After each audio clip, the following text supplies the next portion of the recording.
এখন আমরা যদি এরকম কিছু মৌলের প্রতীক দেখি, যেমন দেখলাম আমরা আর্গন, যার আর্গন যেহেতু এর পারমাণবিক সংখ্যা হচ্ছে 18, তার মানে এটার প্রোটন সংখ্যাও থাকবে 18 এবং উপরে আছে 40, মানে ভর সংখ্যাটা হচ্ছে 40 আর্গন।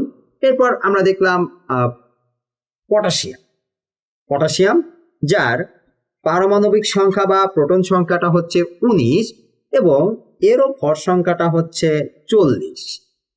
এবং ক্যালসিয়াম যার প্রোটন সংখ্যাটা বা পারমাণবিক সংখ্যাটা হচ্ছে 20 এবং ভর সংখ্যাটা হচ্ছে 40। আমরা যদি এই তিনটি মৌলের প্রতীকের দিকে একটু খেয়াল করি তাহলে আমরা কি দেখতে পাচ্ছি? আমরা দেখতে পাচ্ছি যে এই যে তিনটি মৌলের প্রতীকের ভিতরেই ভর সংখ্যাটা তিনটি মৌলের জন্যই কিন্তু সেম। তো তিনটি মৌলের জন্য যদি ভর সংখ্যাটা সেম হয়, আমরা বাকি জিনিসগুলো একটু বের করি যে প্রোটন সংখ্যা, নিউট্রন সংখ্যা এগুলো কিরকম হয় একটু আমরা দেখি। যে আমাদের প্রথমে শুরু করি আমরা ভর সংখ্যা দিয়ে। ভর সংখ্যা আমরা দেখতে পাচ্ছি আর্গনের জন্য ভর সংখ্যা 40, উপরের বাম পাশের কোণায় 40 আছে। পটাশিয়ামের জন্য 40, কারণ উপরের বাম পাশের কোণায় 40 আছে, এবং ক্যালসিয়ামের জন্য 40। আর এর প্রোটন সংখ্যা কত? আর্গনের জন্য নিচের বাম পাশের কোণায় যেহেতু 18 আছে, তার মানে এটার প্রোটন সংখ্যাটা হচ্ছে 18। পটাশিয়ামের নিচের বাম পাশের কোণায় আছে 19, তাহলে এর প্রোটন সংখ্যাটা হবে 19। ক্যালসিয়ামের নিচের বাম পাশের কোণায় আছে 20, অর্থাৎ এর প্রোটন সংখ্যাটা হবে 20। এবং এর নিউট্রন সংখ্যাটা কত হবে? এদের নিউট্রন সংখ্যাটা হবে, আমরা যদি নিউট্রন সংখ্যাটা বের করে কিভাবে, ভর সংখ্যা থেকে যদি আমরা প্রোটন সংখ্যাটা মাইনাস করে দিই তাহলে আমরা নিউট্রন সংখ্যা পেয়ে যাব। তাহলে এক্ষেত্রে নিউট্রন সংখ্যা কত আমাদের? 40 মাইনাস 18 ইকুয়াল টু 22। পটাশিয়ামের ক্ষেত্রে 40 মাইনাস 19 ইকুয়াল টু 21 এবং ক্যালসিয়ামের ক্ষেত্রে 40 মাইনাস 20 ইকুয়াল টু 20 বা 20। তাহলে আমরা এখান থেকে কি দেখতে পাচ্ছি? এই তিনটি মৌলের প্রতীক যাদের ভর সংখ্যাটা একই হলেও আমরা দেখতে পাচ্ছি এদের প্রোটন সংখ্যা এবং নিউট্রন সংখ্যাটা ভিন্ন। তাহলে যে সকল পরমাণুর ভর সংখ্যাটা একই থাকে কিন্তু প্রোটন সংখ্যা এবং নিউট্রন সংখ্যাটা ভিন্ন থাকে তাদেরকে কি নামে ডাকা হয়? হ্যাঁ, তাদেরকে ডাকা হয় গিয়ে আইসোবার নামে।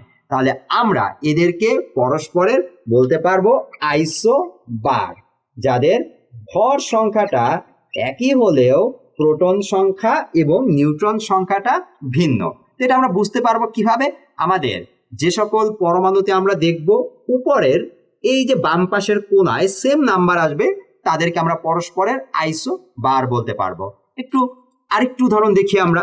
যেমন আমি যদি চিন্তা করি 3,1 হাইড্রোজেন এবং 3,2 হিলিয়াম, আমরা এখানে কি দেখতে পাচ্ছি? একটা হাইড্রোজেনের পরমাণু এবং একটা হিলিয়ামের পরমাণু।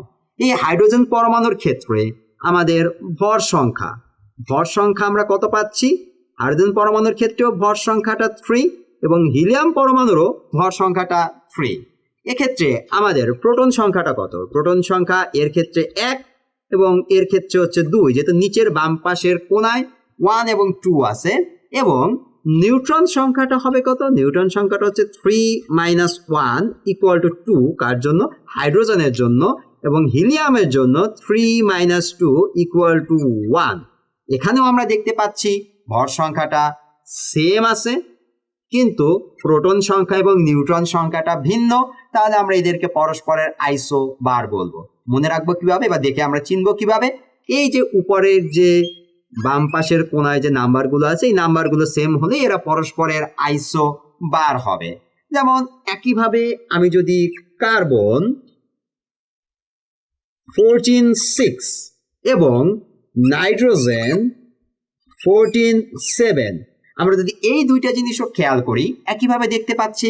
এই যে উপরের বাম পাশের কোণায় কার্বনের আছে 14, উপরের বাম পাশের কোণায় নাইট্রোজেনের আছে 14, অর্থাৎ যেহেতু উপরের বাম পাশের কোণায় দুজনেরই 14 আছে তার মানে দুটি পরমাণুই ভর সংখ্যা হচ্ছে 14, অর্থাৎ এদেরকে আমরা পরস্পরের আইসোবার বলতে পারবো। এদের দুটি পরমাণুর ক্ষেত্রেই ভর সংখ্যাটা কত হচ্ছে 14 এবং 14, কিন্তু এদের প্রোটন সংখ্যা কত, নিচের বাম পাশের কোণায় আছে 6, নিচের বাম পাশের কোণায় আছে 7, তার মানে কার্বনের প্রোটন সংখ্যাটা হচ্ছে 6, নাইট্রোজেনের প্রোটন সংখ্যাটা হচ্ছে 7 এবং নিউট্রন সংখ্যাটা হচ্ছে ভর সংখ্যা থেকে আমরা যদি প্রোটন সংখ্যাটা মাইনাস করে দিই নিউট্রন সংখ্যা পেয়ে যাব 14 - 6 = 8 এবং 14 - 7 = 7 হচ্ছে নাইট্রোজেনের জন্য। তাহলে একটি কার্বনের পরমাণু এবং একটি নাইট্রোজেনের পরমাণু যাদের দুটি পরমাণুরই ভর সংখ্যাটা 14, অর্থাৎ এদেরকে আমরা পরস্পরের আইসো বার বলতে পারবো। এখন আইসো বার জিনিসটা আমরা সহজে মনে রাখতে পারি এভাবে, আমরা যদি আইসো বার কথাটার দিকে একটু তাকাই আমরা একদম শেষে কি পাচ্ছি, আমরা পাচ্ছি যে এই যে বার কথাটা পাচ্ছি, বার কথাটার সাথে কিন্তু ভর কথাটা মানে কাছাকাছি। তাহলে আমরা এভাবে মনে রাখবো যে বার মানেই হচ্ছে ভর সংখ্যাটা একই থাকবে, ভর সংখ্যা একই।